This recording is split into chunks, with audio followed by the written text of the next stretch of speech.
pessoas, bem-vindas ao canal O Estranho e o Extraordinário. Eu sou o Rodrigo e hoje eu vim trazer mais uma dessas histórias absurdas, mais uma dessas histórias estranhas, das quais eu tanto gosto e quem acompanha o canal já se acostumou. Acontece que recentemente eu me deparei com um fato acontecido aqui no Brasil, nos anos 80, que me deixou muito interessado, eu achei muito estranho, muito curioso, e pensei, isso merece um registro, isso merece um vídeo, porque, gente, é a cara desse canal. Nós estamos acostumados, infelizmente, né, é uma coisa que ninguém gostaria de estar, mas estamos acostumados a ver com uma frequência incômoda e triste notícias, tanto aqui no nosso país quanto ao redor do mundo, de psicopatas, de pessoas desequilibradas que estão por aí cometendo crimes, ferindo outras pessoas, por vezes matando outras pessoas. E a psicopatia em si não nos é novidade.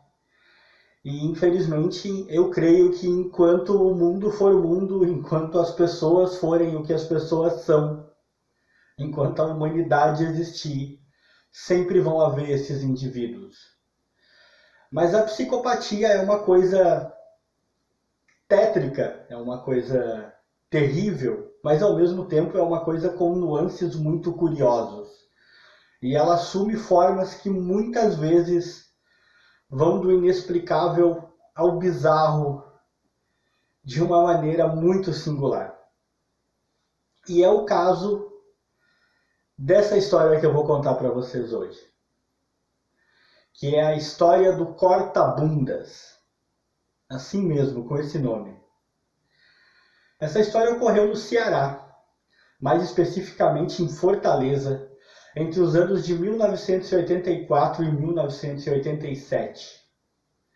Um maníaco aterrorizou um bairro chamado José Walter e toda aquela região entre esses anos. E o que ele fazia? Ele invadia as residências e cortava um talho profundo nas nádegas, preferencialmente de mulheres, mas também de crianças. Essas eram suas vítimas preferenciais. Mulheres e crianças. Esse maníaco chamava-se Evandro de Oliveira e Silva, ou Evandro de Oliveira Silva.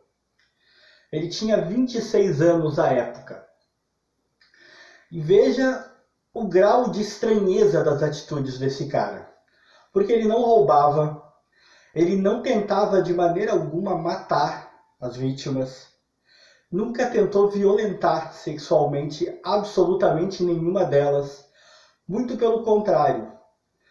Em depoimento, ele negou veementemente ter qualquer interesse sexual em qualquer uma de suas vítimas. Segundo ele mesmo, seu único prazer, a única coisa que ele queria, era entrar na casa dessas pessoas e talhar um corte profundo nas nádegas delas. É uma coisa absurda, não é? Provavelmente nem ele mesmo saberia explicar quais eram as razões concretas dele fazer isso.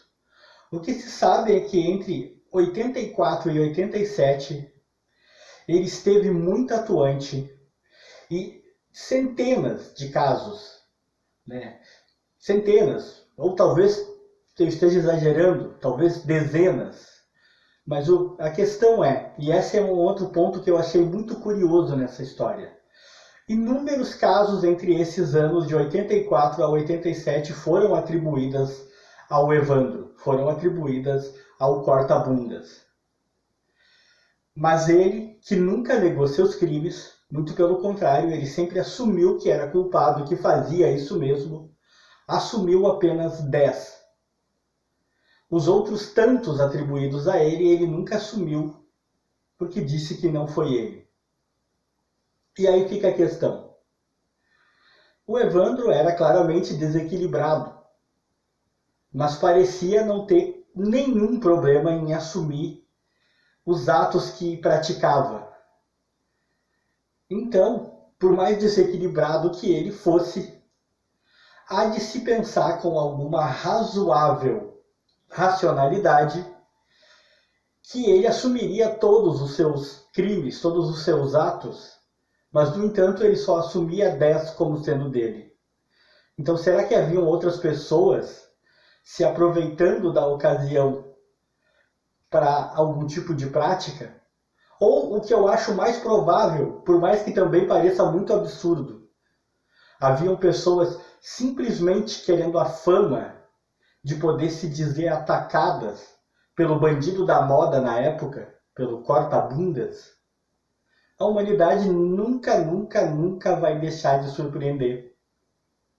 E eu acho que é bem a cara das pessoas fazerem isso.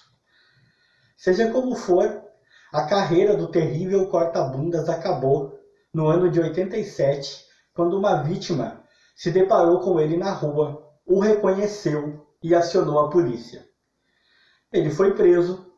Foi quando deu, obviamente, o seu depoimento, no qual falava das suas razões, dos seus motivos. E ele acabou morrendo assassinado em 1987, no presídio Professor Olavo de Oliveira. Né, ele era chamado, se não me engano, de Instituto Professor Olavo de Oliveira. Ele acabou assassinado lá dentro. A história do corta-bundas é uma coisa muito surreal. É o tipo de coisa que parece enredo de um desses filmes sem pé nem cabeça que Hollywood faz. Mas é um caso real, documentado nos jornais da época, acontecido em solo brasileiro, e que nos mostra que as inúmeras formas de psicopatias, de doenças mentais, as quais as pessoas são acometidas no mundo, nunca vão deixar de ser estranhas e surpreendentes. É uma história, na verdade, curta, não há muito o que se aprofundar nisso. Eu só queria mesmo fazer esse registro, porque a história do corta-bundas é, sem dúvida, ela chega a ser quase hilária, mas ao mesmo tempo ela deixa muitas perguntas. Como eu disse, uma delas: se não foi ele que cometeu todos os outros ataques, houveram esses ataques? Se houveram, quem fez os outros ataques? Será mesmo que, se não fosse preso, ele iria evoluir dessa fetiche estranha de invadir casas para cortar nádegas para alguma coisa mais violenta e talvez então mortal? O que poderia ter acontecido? Assassinado no presídio como ele foi? São respostas que a gente nunca vai ter. O vídeo é esse, eu vou ficando por aqui. Se você está chegando agora no canal e gosta de histórias absurdas assim, se inscreva, você vai gostar de acompanhar. Ativa o sininho. Comenta, sempre bom, pessoal, o comentário de vocês, eu gosto de ler. Deixo o meu abraço a todos. Fui!